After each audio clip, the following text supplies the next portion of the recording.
सर्वांना विनंती करतो की त्यांनी आपले मनोगत मांडावे। आज उपस्थित सर्वांना 2024-25 हे वर्ष शैक्षणिक वर्ष जे सुरू झालेले आहे त्यानंतर जो सुरुवातीला येणारा महत्त्वाचा आपला सण आहे मकर संक्रांत। त्या मकर संक्रांत जरी 14 तारखेला झालेली असली तरी आज आपण आपल्या विद्यानिधीची मकर संक्रांत या ठिकाणी परिपाठाच्या निमित्ताने सुरू करत आहोत।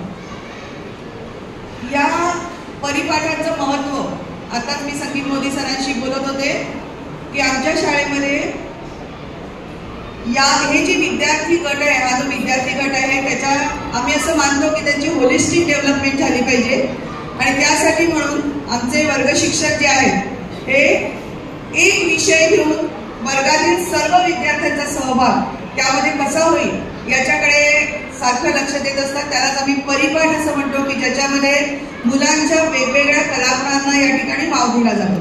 काही वेळा असं होऊ शकतं की एखादं मूल मोठ्या मोठ्या स्पर्धांच्या मध्ये जाऊ शकत नाही आणि ते काही वेळेला लाजून घाबरून पुढे येत नाही, पण असा जेव्हा वर्गाचा परिपाठ असतो तेव्हा सर्व मुलांना समान संधी असल्यामुळे सर्व मुलांचा सहभाग यामध्ये होतो आणि प्रत्येक मूल आणि तो शिक्षक त्या मुलाला पारखू शकतो।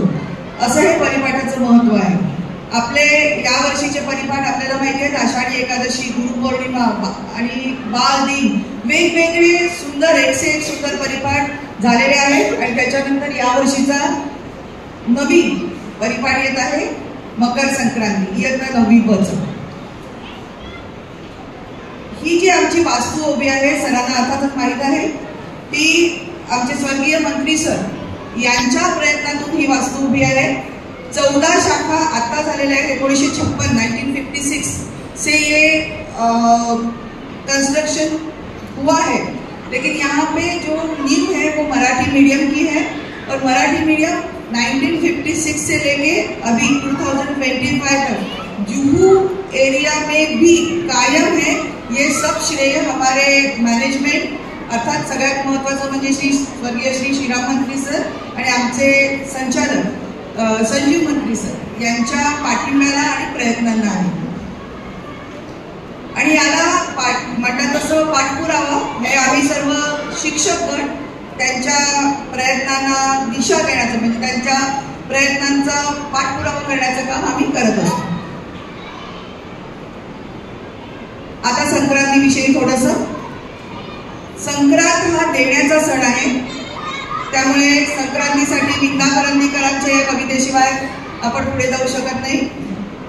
देणाऱ्याने देत जावे, घेणाऱ्याने घेत जावे, हिरव्या पिवळ्या माळाकडून हिरवी पिवळी शाल घ्यावी, सह्याद्रीच्या कड्या करून छातीसाठी ढाल घ्यावी, वेड्या पिशा ढगांकडून वेडे पिशे आकार घ्यावे, रक्तामधल्या प्रश्नांसाठी पृथ्वीकडून होकार घ्यावे।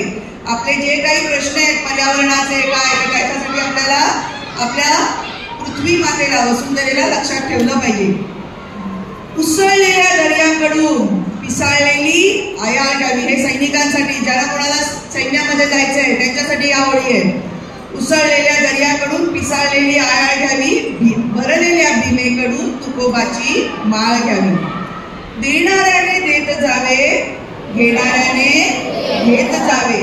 आणि हा जो संक्रांतीचा सण आपण साजरा करतोय त्याचं अतिशय महत्त्वाचं उद्बोधन वाक्य सगळ्यात शेवटी विंदा करंदीकरांनी ठेवलेले बघा, घेता घेता एक दिवस देणाऱ्याचे हात घ्यावे। आणि म्हणून हा संक्रांतीचा सण आहे की त्या दिवशी आपण आपले सर्व जे काही आपल्याकडे जे काही चांगलं आहे ते आपण इतरांना देण्याचा प्रयत्न करत असतो आणि तसं करताना जो समोरचा व्यक्ती आहे त्याने या देणाऱ्यांचे हात घेणे अपेक्षित आहे।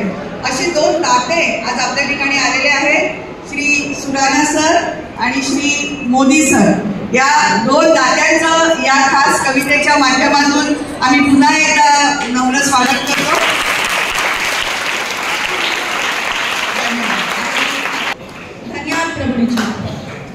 सांगून सर्वांना थोरांचे विचार, सांगून सर्वांना थोरांचे विचार, रुजवू विचारातून संस्कार, सांगून सुविचार, सांगून सुविचार। आजचा सुविचार सांगण्यात येत आहे माझी मैत्रीण श्रुती पाटील.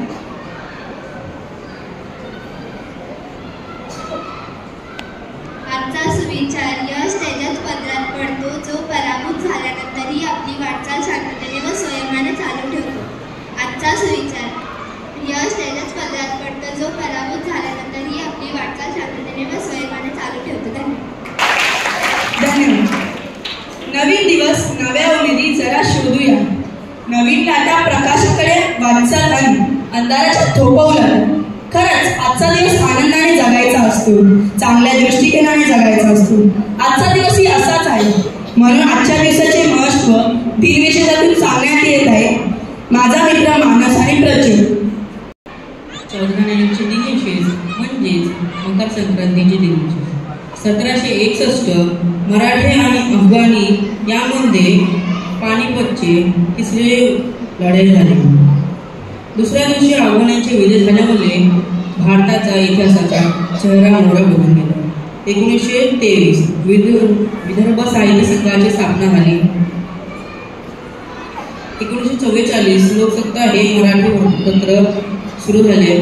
1994 मराठवाडा विद्यापीठ हे डॉक्टर बाबासाहेब मराठवाडा विद्यापीठ असे नामविस्तार झाले. 1998 ज्येष्ठ गायक MS शुभलक्ष्मी यांना भारतरत्न जाहीर झाले. 2000 ज्येष्ठ समाजसेवक मुरलीधर देवदेश आमटे उर्फ बाबा आमटे यांना 1999चा गांधी शांतता पुरस्कार जाहीर झाला. नमस्कार. 22 जानेवारी म्हणजे आजचे दिनविशेष मी सांगत आहे. 1947 मध्ये भारतीय घटनेची रूपरेषा कशी असावी याविषयी ठराव घटनेत समिती मंजूर झाली. 1963 मध्ये नेहरू येथे अंधांसाठी राष्ट्रीय ग्रंथालय स्थापन केले. 1971 मध्ये सर्व मित्र सिकरी यांनी भारताचे 13वे सरन्यायाधीश म्हणून कार्यभार सांभाळला. 2001 मध्ये INS मुंबई ही क्षेपणास्त्रवाहू नौका भारतीय नौदलात दाखल झाली. 2015 मध्ये बेटी बचाओ बेटी पढाओ या योजनेची स्थापना विद्यमान पंतप्रधान नरेंद्र मोदी यांच्या हस्ते पानिपत हरियाणा येथे झाले. धन्यवाद. मित्र, असा प्रश्न पडत नाही का की बातम्यांना इंग्रजीमध्ये न्यूज असे का म्हणतात? कारण N म्हणजे नॉर्थ, E म्हणजे ईस्ट, W म्हणजे वेस्ट आणि S म्हणजे साऊथ अशा चारही देशातील कानाकोपऱ्याच्या बातम्या आपल्याला कळतात, म्हणून त्यांना न्यूज असे म्हणतात. आजचे न्यूज म्हणजे बातमीपत्र घेऊन येत आहे माझी मैत्रीण दर्शना आणि वंशिका.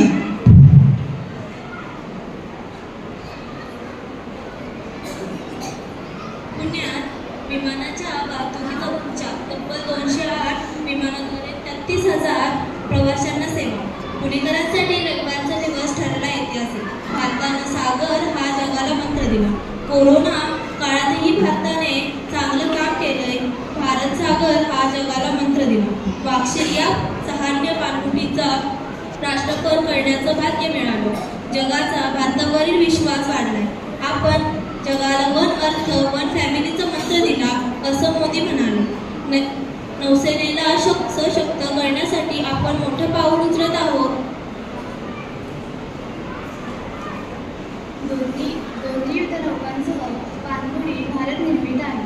भारतीय नौदल ताकदवंत असे मोदी म्हणाले. मोदींच्या हस्ते INS सुरत आणि INS निलगिरी या युद्धनौकांचा राष्ट्रपद पंतप्रधान नरेंद्र मोदी आज मुंबई दौऱ्यावर आहे. आज 2 युद्धनौका आणि पाणबुड्यांचं राष्ट्रपद होणार आहे. मोदींच्या हस्ते INS सुरत आणि INS निलगिरी या युद्धनौकांचं आणि INS वाक्षी या पाणबुडींचं त्याला वंदन दिले. खूप काही शिकवून जाते. जाता रोज ऐकायची असते एक छोटीशी बोधकथा. म्हणून आजची बोधकथा सांगण्यात येत आहे माझा मित्र शिवाजी. नमस्कार. बोधकथे श्रद्धेची किंमत. एकदा रामकृष्ण परमहंस गंगा स्नानासाठी शिष्यासह गंगेवर गेले. त्यावेळी एक सिद्धपुरुष तिथे होते.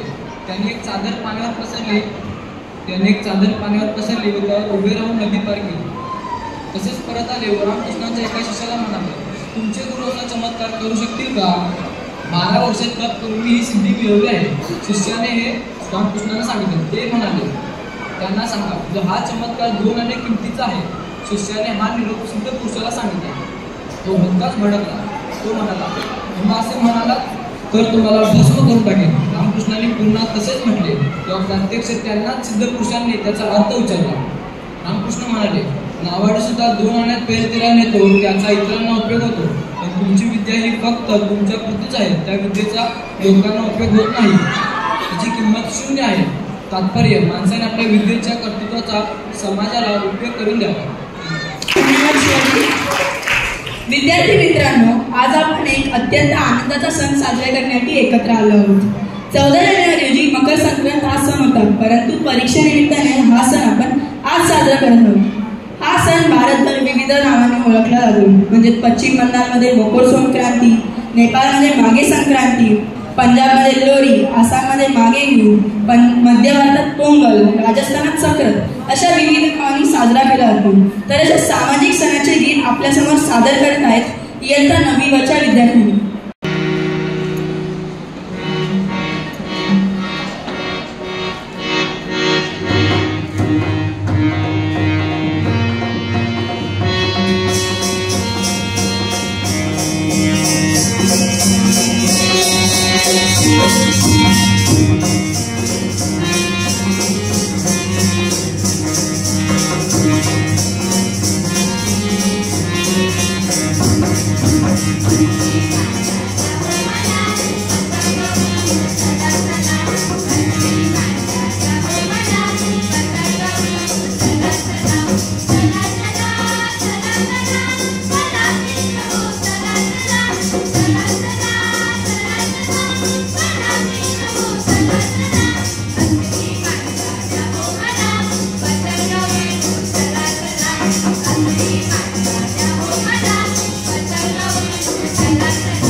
खूप छान, धन्यवाद. प्रत्येक गोष्टीला काही ना काही संदर्भ हा असतोच. तसं आजच्या सणाचा संदर्भ सांगण्यासाठी येत आहेत माझे मित्र कुणाल रसिका. नवीन वर्षाचा पहिला सण म्हणजे मकर संक्रांत. या दिवशी वेगळाच उत्साह असतो. एकदा तडाख्याची थंडी, त्यावर मात करणारा तो उत्साह, यामुळे वातावरण प्रतिफलित असते. हा सण वेगवेगळ्या राज्यात वेगवेगळ्या प्रकारे साजरा केला जातो. खरं तर सूर्य एका राशीतून दुसऱ्या राशीत प्रवेश करतो तेव्हा ज्योतिषात त्याला संक्रांत असे म्हणतात. ह्याच संक्रांतीत सूर्य मकर राशीत प्रवेश करतो. पहिल्या महिन्यातील हा सण शेती संबंधित असतो. भारत हा कृषीप्रधान देश असल्यामुळे भारतात हा सण वेगवेगळ्या नावाने साजरा केला जातो. दरवर्षी मकर संक्रांती 14 जानेवारी रोजीच काय ते माहीत आहे का? तर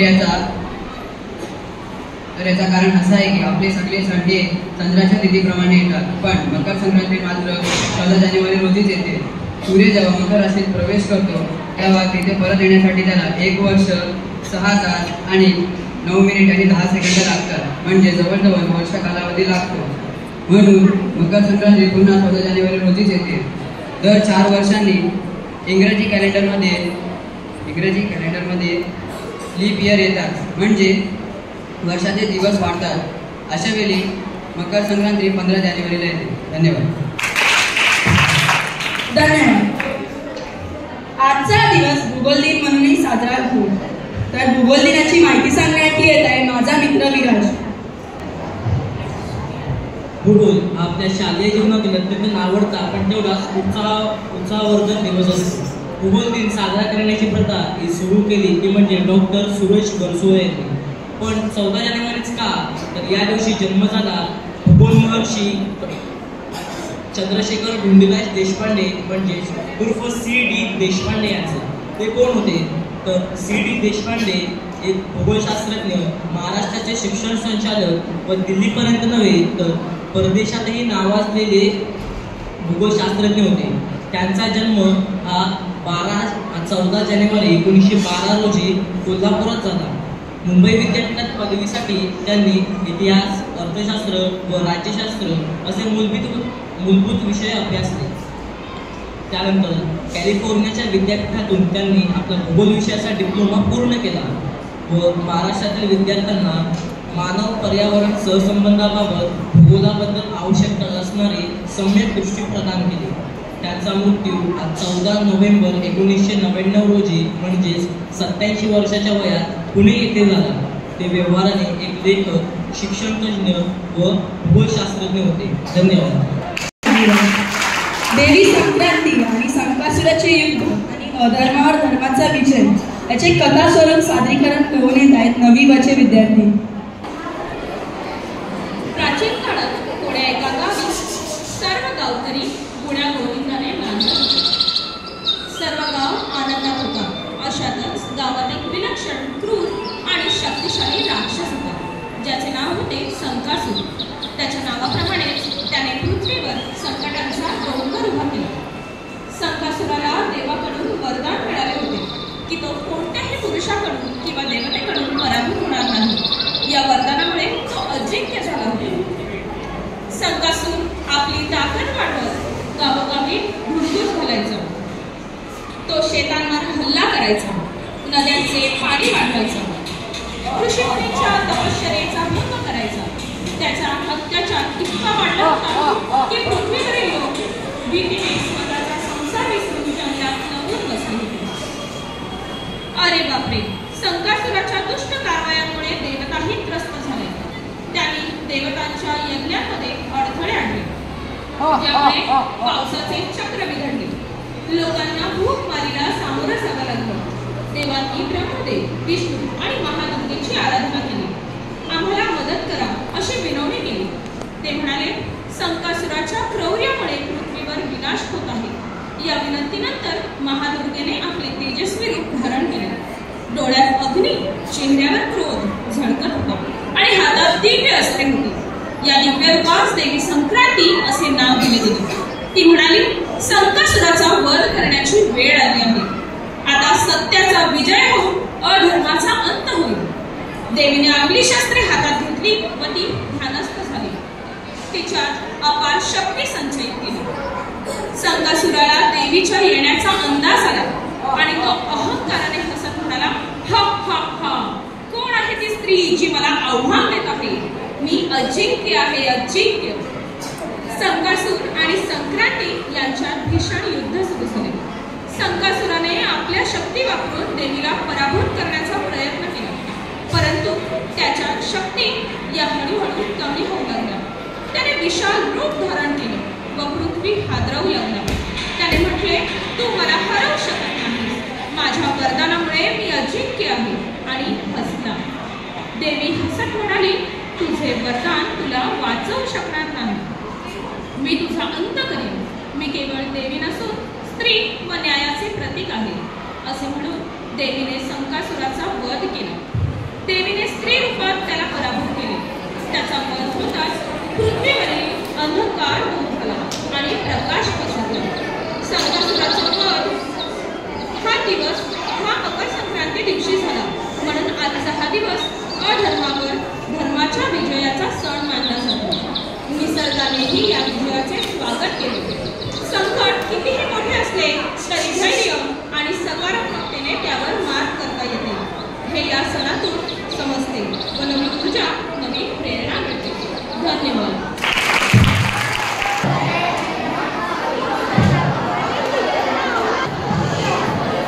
आजच्या या सणातून नृत्याचा आनंद घेण्यासाठी येत आहेत 9वी वर्षा विद्यार्थी.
पुस्तक वाचल्याने मस्तक सुधारतं आणि सुधारलेलं मस्तक कधीही नतमस्तक होत नाही. आणि म्हणून आपल्या शाळेत भाषा मंडळ हा उपक्रम राबवला जातो. त्याच उपक्रमातील एका पुस्तकावर विचार व्यक्त करण्यात येत आहे. माझी सखी मंडळ में बोलती हूँ, लैंग्वेज क्लब हम लोग बोलते हैं. तो ऐसे ही कलेक्ट किए हुए, डिस्प्ले किए हुए ऐसे। हमारे ये दो टीचर्स है, मनीषा, आई थिंक जरा शांतता मानो, मनीषा मैडम है, तन्वी मैडम है, उनके अंडर वो एक्टिविटी आती है। वो लोग चूज करते हैं कि किसको बुक देना है। और हमारा एक शुभम कोलेकर करके बच्चा है, अभी वो 10वीं में है, तो is on the 3rd floor, but he conducts all that activity विद द हेल्प ऑफ टीचर। वो बुक्स देता है बच्चों को और वो रीड करते हैं and they give the extract in front of the student. तो एटलीस्ट वो 9 बुक्स जो है वो 9 बुक्स बच्चों को पता चलेंगे और वो यूज कर सकते हैं।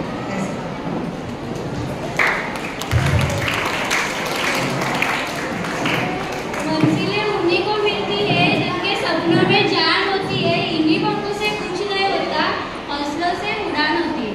आपल्या आजच्या पुस्तकाचा परिचय अशा पुस्तकाचा आहे ज्याचा आजच्या युगात घराघरात उपयोग होऊ शकतो। बहुतेक पालकांना आपल्या पाल्याचं भवितव्य काय असा प्रश्न असतो।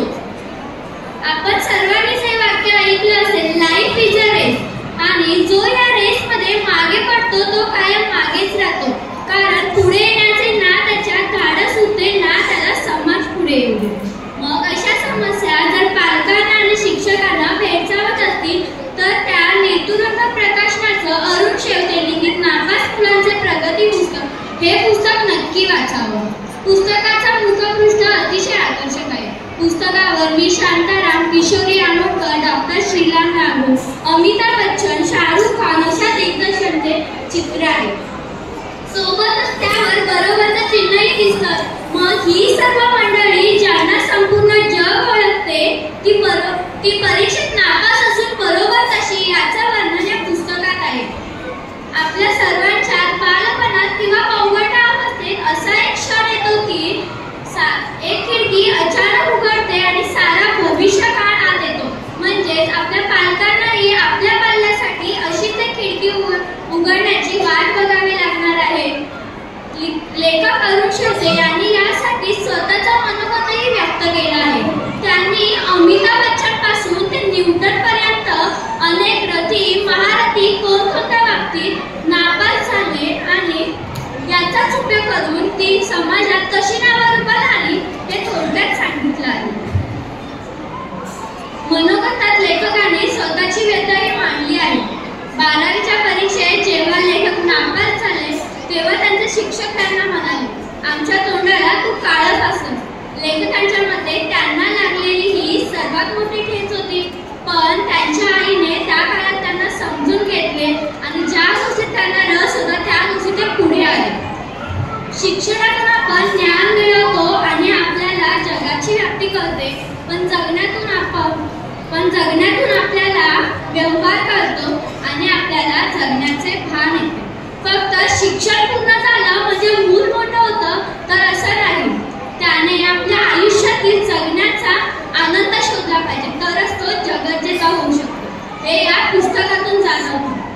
निराशेचे क्षण अवतीभोवती हिंडत असतात, अंधारात पावले अडखळतात। निराशेचे क्षण अवतीभोवती हिंडत असतात, अंधारात पावले अडखळतात।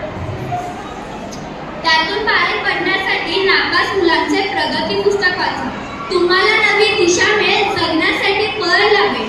तुम्हाला नवी दिशा मिळेल, जगण्यासाठी बळ लाभेल।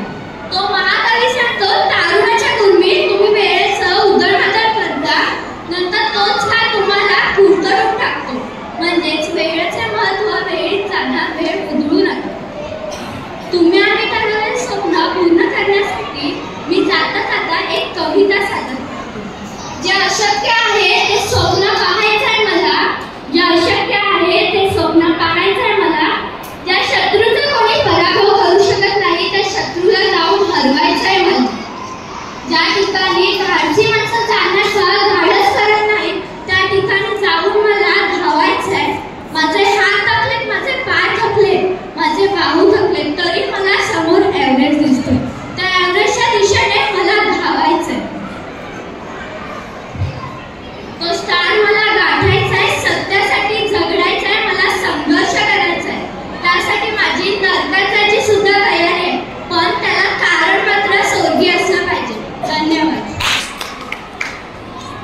धन्वी मॅडम, हा तुम्ही छुपा रुस्तुम शोधून काढलेला आहे.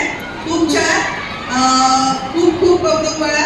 खूप छान तऱ्हेने तिने नापास मुलांचं पुस्तक याबद्दल सांगितलेलं आहे. आपल्या लायब्ररीमध्ये ते पुस्तक आहे.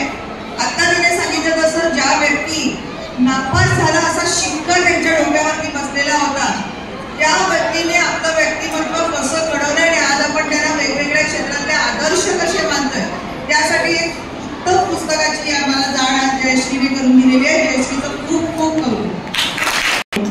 कार्यक्रमाच्या समारोपाकडे घेत असताना कुष्ठमिठा बनताय ना, मकर संक्रांतीला तिळगुळाचे विशेष महत्त्व आहे. तीळ हे दोन्ही निसर्गात उबदार आहेत आणि आपल्या शरीराला नैसर्गिक उष्णता देतात. या दिवसात हवेत गारवा असल्याने तिळगुळास विशेष महत्त्व दिले गेले आहे. मी इयत्ता 9वीच्या विद्यार्थी मी आपल्या सर्वांना विनंती करतो की त्यांनी प्रमुख पाहुण्यांना गुरूंना